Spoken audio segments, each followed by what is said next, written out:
My cousin demanded that I give her my house as a wedding gift. My cousin Rachel announced her engagement to Brian at Thanksgiving dinner, and immediately turned to me saying she knew what my wedding gift would be. I thought she meant the crystal vases I'd been collecting for family weddings, but she said no, I'd be giving them my house. Not helping with a down payment, not lending money, but giving them my actual house that I'd bought 2 years ago after saving for a decade. She said it out loud in front of 30 relatives like it was already decided. I laughed, thinking it was a joke, but Rachel was serious.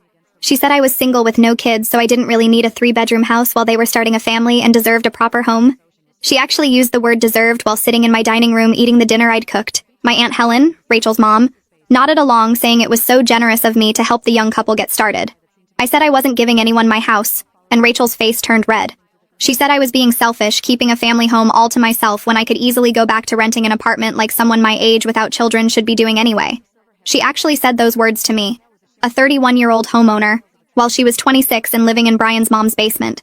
The whole family went quiet, but nobody defended me. My Uncle Tom said sharing was important in families. My own mother said I should consider it since I could afford another place eventually. My dad stayed silent, which was him agreeing without having to say it.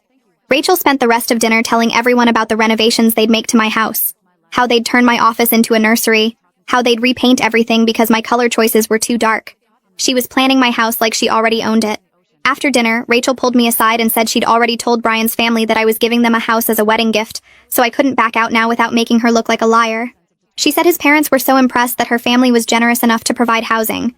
She'd apparently been bragging for weeks about her rich cousin who owned property, and was going to set them up for life. She said if I didn't follow through, Brian's family would think she came from trash who made false promises. I said that was her problem for lying, and she actually started crying, saying I was ruining her wedding before it even happened. For weeks after that, Rachel kept acting like the house was already hers. She'd bring Brian over without asking to measure rooms and plan furniture placement. She'd tell people we were doing a title transfer and just working out the paperwork. She had mail sent to my address claiming she was updating her information early. She even told the neighbors she'd be moving in after the wedding and asked them about the neighborhood association rules. Brian's family started contacting me about the house too. His mother called thanking me for my generosity and asking about property taxes.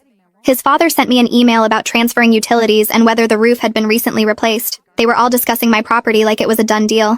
Rachel had convinced everyone I'd agreed to this insane plan. The breaking point was when Rachel sent me a realtor she wanted me to use to handle the transfer.